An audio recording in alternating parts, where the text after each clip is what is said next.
घटना हमें सोचने पर मजबूर कर देती है कि जिस इंसान के साथ हम प्यार के लम्हे गुजारते हैं, जीने मरने की कस्में खाते हैं, क्या वह हमें ऐसा मौत दे सकता है जो ऐसी मौत किसी को ना मिली हो? क्या वह ऐसा हैवान भी बन सकता है जैसी हैवानियत आज तक किसी ने ना की हो? दोस्तों, आज की कहानी एक ऐसी लड़की की है जिसका प्रेमी उस लड़की को इतनी बुरी मौत देता है जिसे सुनकर आपका भी दिल दहल जाएगा। दोस्तों, वीडियो में आखिरी तक बने रहिए, आपको अपनी जिंदगी में एक बहुत बड़ी सीख भी मिलेगी। ये बात है 7 जून 2023 की। महाराष्ट्र थाने के भयंदर क्षेत्र में बनी एक बहुमंजिला इमारत गीता आकाशदीप की 7वीं मंजिल पर मौजूद एक फ्लैट रूम नंबर 704 के आसपास रहने वाले पड़ोसी काफी परेशान थे। कमरे के आसपास आने वाली असहनीय बदबू अब पड़ोसियों के लिए मुसीबत बनती जा रही थी। जब बदबू बर्दाश्त से बाहर हो गई तो पड़ोसियों ने इसकी सूचना पुलिस को देने में ही अपनी भलाई समझी। पुलिस वाले किसी अनहोनी की आशंका में बिना कुछ सोचे समझे फ्लैट के अंदर पहुंची तो सबके होश उड़ जाते हैं। घर में एक महिला के मृत शरीर के कुछ टुकड़े पड़े थे, कुछ टुकड़े बाल्टियों में खून के साथ पड़े थे और कुछ रसोई में एक कुकर में उबाल कर रखे गए थे। पुलिस वालों ने ऐसा भयानक मंजर अपने पूरे जीवन में कभी नहीं देखा था। किसी को समझ में नहीं आ रहा था कि आखिर यहाँ हुआ क्या है। चारों तरफ अफरा-तफरी का माहौल था, सभी अपने अपने अनुमान लगा रहे थे। आखिर हैवानियत की सीमाओं से परे यह मामला था।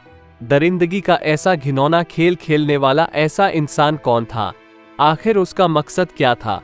तो आइए बिना देर किए हम इस पूरी घटना की सच्चाई को जानते हैं। आगे बढ़ने से पहले हमारे चैनल को सब्सक्राइब और लाइक करना बिल्कुल ना भूलें और समाज में हो रही ऐसी दिल दहला देने वाली घटनाओं से सावधान रहे।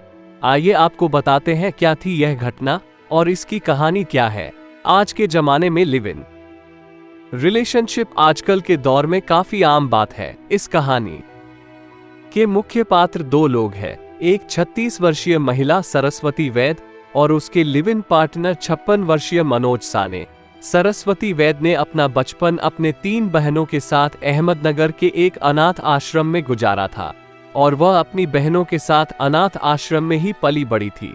18 वर्ष की हो जाने के बाद सरस्वती वैद्य अनाथ आश्रम को छोड़कर अपने दूर के रिश्तेदारों के साथ रहने के लिए आ गई थी।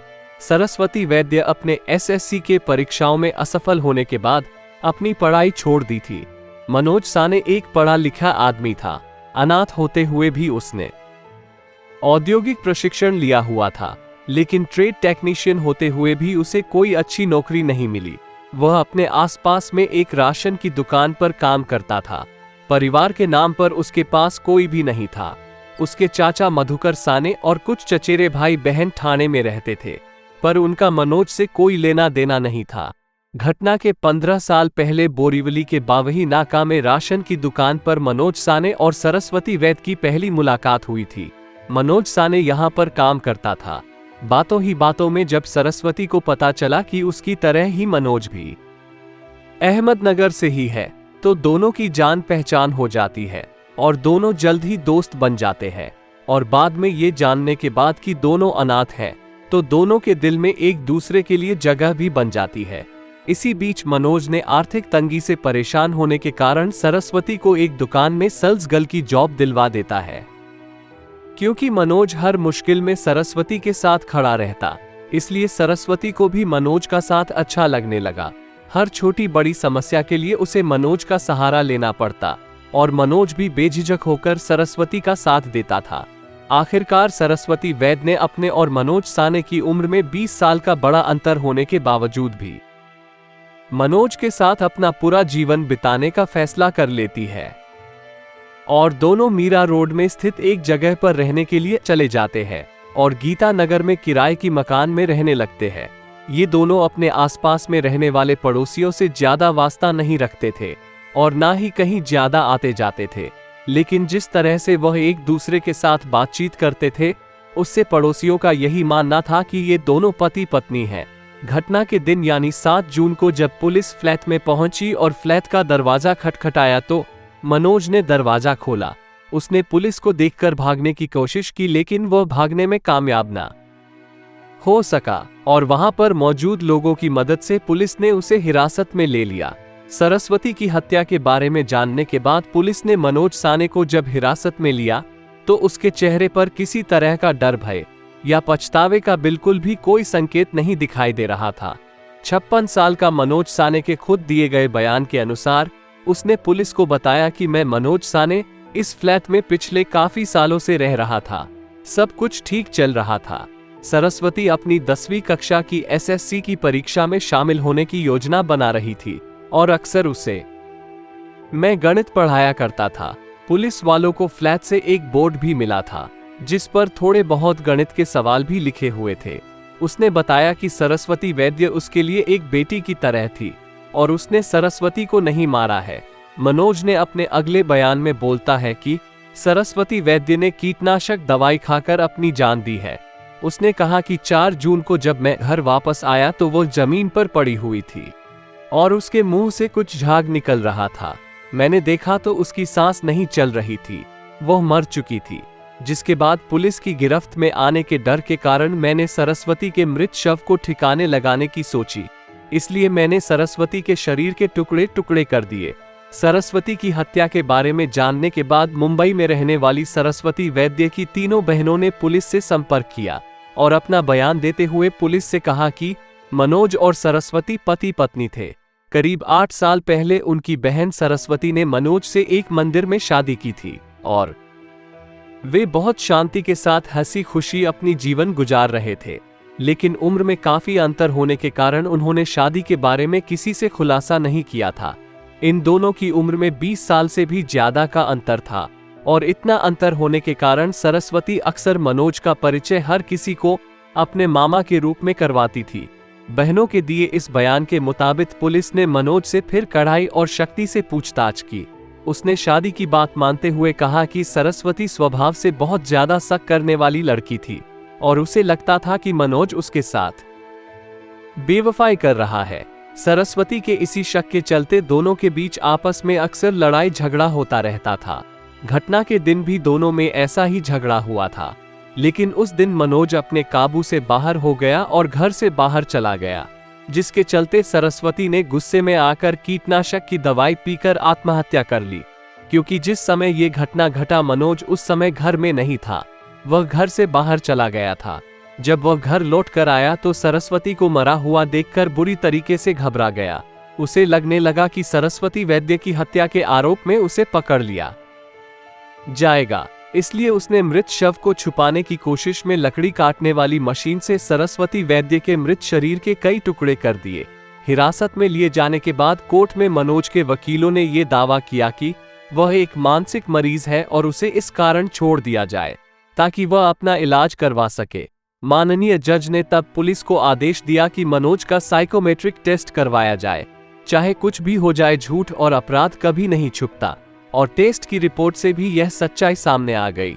जेजे अस्पताल ने इस बात की पुष्टि किया कि मनोज मानसिक रूप से पूरी तरह स्वस्थ है, उसे कोई मानसिक बीमारी नहीं है।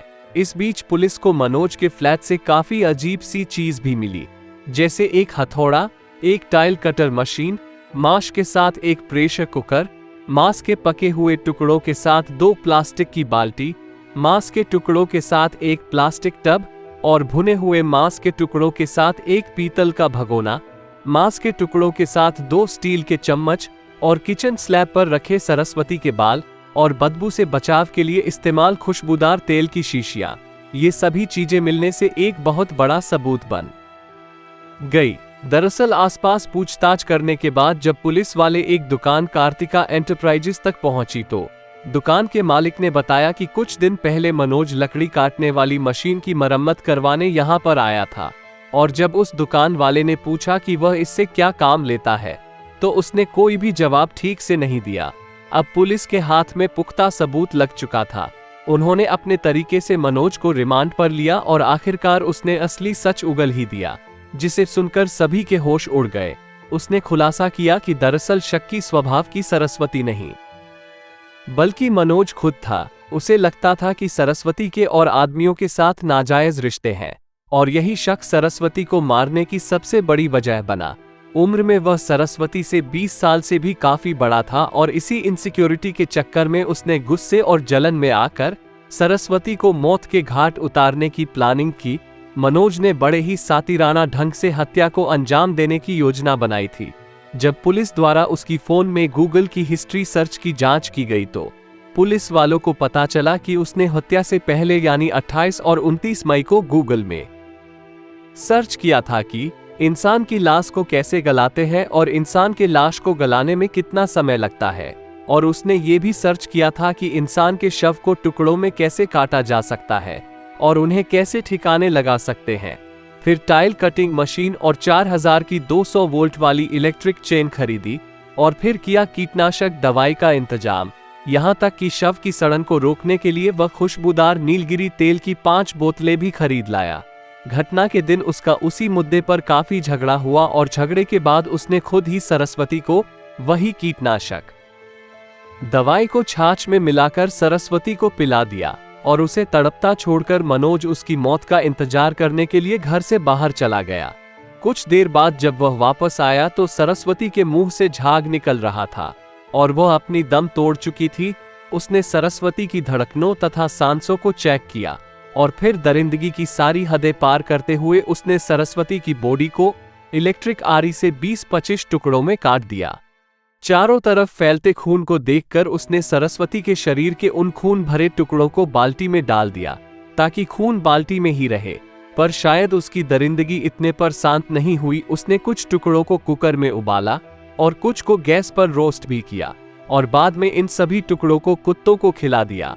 पुलिस वालों ने दुकान कार्तिका एंटरप्राइजेस के मालिक, छाछ बेचने वाले और कीटनाशक दवाई बेचने वाले जिनसे मनोज ने कत्ल में इस्तेमाल सामान खरीदा था, उनके बयान भी दर्ज कर लिए। इन सब सबूतों के आधार पर पुलिस ने अपना पक्ष रखा और मनोज को अदालत ने दफा 302 के तहत मुजरिम करार करते हुए जेल में भेज दिया। रिपोर्ट्स के मुताबिक इस केस के बारे में बात करें तो अभी भी यह मुकदमा चल रहा है। मनोज के वकीलों ने एक और कोशिश करते हुए इस मामले में एक नया मोड़ लाने की कोशिश की है। इस बार उन्होंने ये कहा कि मनोज का HIV पॉजिटिव टेस्ट किया गया था 2008 में और उसके बाद मनोज के सरस्वती के साथ कोई संबंध ही नहीं थे। पुलिस ने 1200 पेज की चार्जशीट और 68 विटनेस का ब्यौरा कोर्ट में जमा करवाया है और उन्हें विश्वास है कि सरस्वती को इंसाफ जरूर मिलेगा। दोस्तों, लेकिन हम ऊपर वाले से यही प्रार्थना करते हैं कि वह सरस्वती की आत्मा को शांति दे और ऐसी दर्दनाक मौत किसी को ना मिले। दोस्तों, इस पूरी वीडियो के बारे में आपको क्या कहना है, कमेंट बॉक्स में जरूर बताएं। इस घटना से हमें ये सीख मिलता है कि कभी भी हमें कोई टॉर्चर करे या मारे तो हमें पुलिस को या अपने जानने वालों को इन्फॉर्म जरूर करना चाहिए। ऐसे ही सही जानकारी प्राप्त करने के लिए हमारे क्राइम स्टोरी न्यूज़ चैनल को सब्सक्राइब करें।